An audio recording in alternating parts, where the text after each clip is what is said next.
Salam Veritas, semangat perubahan semua untuk Tuhan. Salam sehat untuk kita semua, semoga tetap semangat. Apapun situasi yang sedang kita hadapi, tetap semangat. Karena apa? Karena Tuhan tidak pernah meninggalkan kita.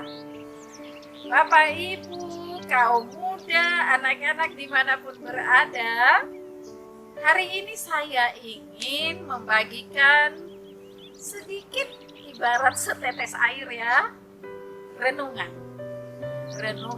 yang diambil dari Injil Matius bab 9 ayat 1 sampai 8. Nah, dikisahkan tentang Yesus menyembuhkan orang lumpuh. Apa yang menarik? Banyak yang menarik kalau kita mau merenungkan. Saya menemukan ada hal yang menarik, yaitu bagaimana Yesus menyembuhkan. Pertama-tama ternyata Yesus tidak menyembuhkan kakinya yang lumpuh, tetapi Yesus mengatakan dosamu sudah diampuni. Jadi pertama-tama yang disembuhkan oleh Yesus adalah jiwa dari orang yang sakit lumpuh ini.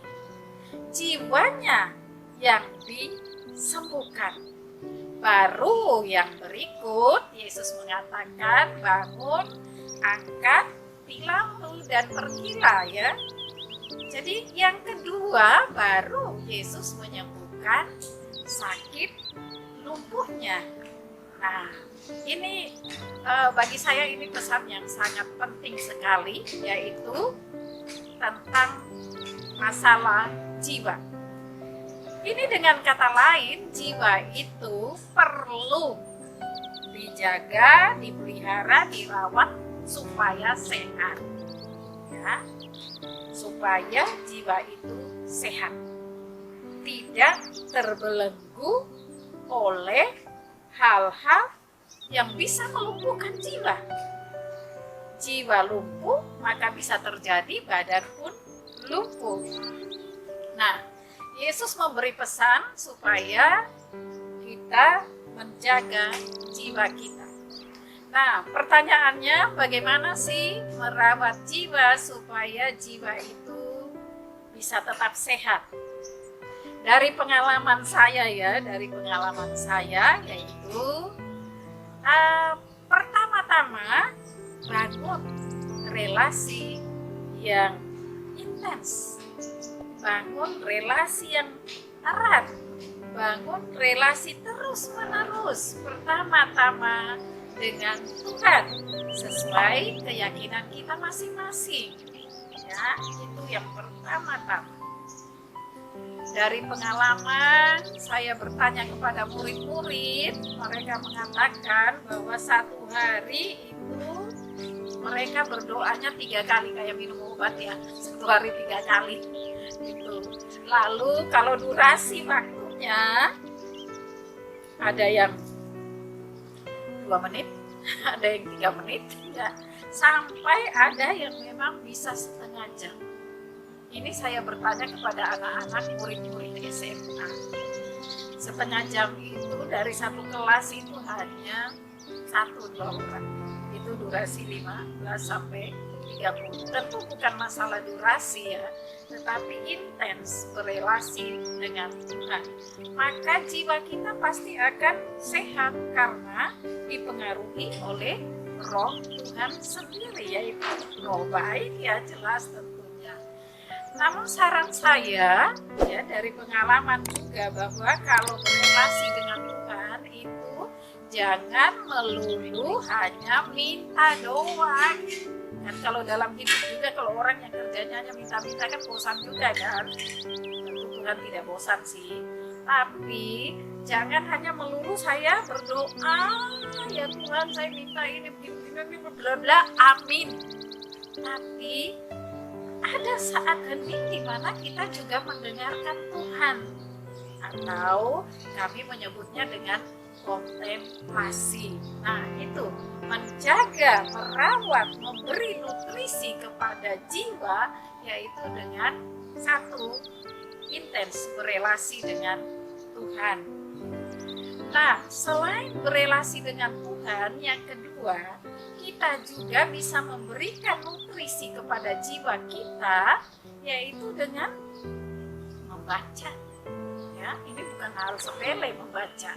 Membaca apakah itu buku, atau juga buku elektronik, atau dari sosial media, membaca, mendengarkan, melihat, ya, dengan gunakan panca indera kita. Tetapi membaca, melihat yang mana dulu?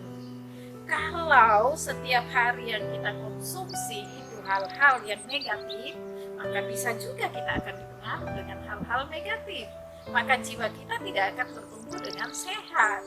Jadi yang positif, apalagi kalau kita punya anak didik atau anak-anak kita di usia yang masih kecil, usia TK, ya, golden age, itu kalau mereka disuguhi setiap hari atau mereka diberi kebebasan untuk melihat, menonton dari sosial media hal-hal yang kekerasan, berita-berita hoax, ya, akan terpengaruh pula jiwanya.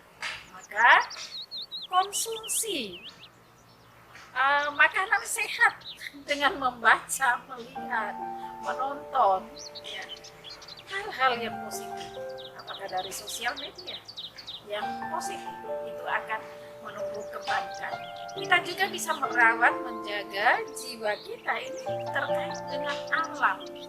Kita berelasi dengan alam, memelihara alam ciptaan. Lihat di sini ada tanaman-tanaman yang di sekitar saya, nih tanaman-tanaman segar, tanaman yang indah sekali.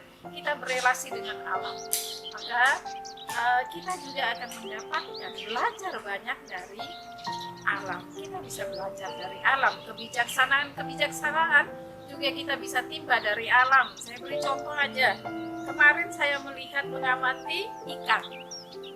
Ikan tuh nggak pernah diam. Saya nggak pernah lihat ikan tuh dia tidur lalu dia diam satu tempat. Ikan tuh pasti bergerak ke sana kemari. Saya bisa belajar dari ikannya itu dinamis, ya, tidak mapan. Begitu. Jadi ini hal-hal yang sederhana yang bisa kita lakukan. Masih banyak hal yang bisa dilakukan.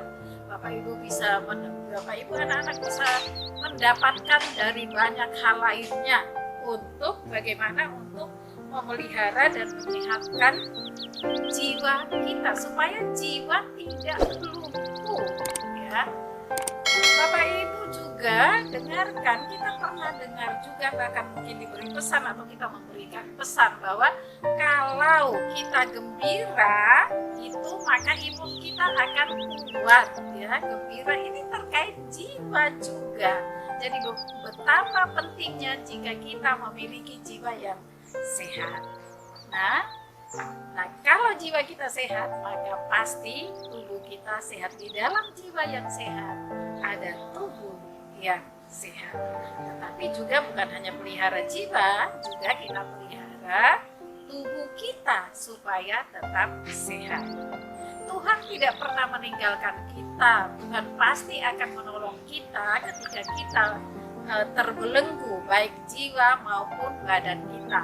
Namun dari bacaan tersebut, bagi saya pesan untuk menjaga kesehatan itu sangat penting supaya kita tidak terbelenggu, tidak lumpuh baik jiwa maupun raga kita. Karena kalau kita lumpuh, maka kita juga akan sulit untuk melakukan aktivitas yang lebih daripada ketika kita dalam keadaan lumpuh. Ya begitu Bapak Ibu, kaum muda dimanapun berada serta anak-anakku yang terkasih, anak-anakku, anak-anak dimanapun berada semuanya, pesan sangat indah sekali bagi kita dari Injil Matius bab 9 ayat 1 sampai dengan 8, orang lumpuh yang disembuhkan oleh Yesus. Demikian renungan hari ini. Salam kualitas, semangat perubahan semua untuk hidup.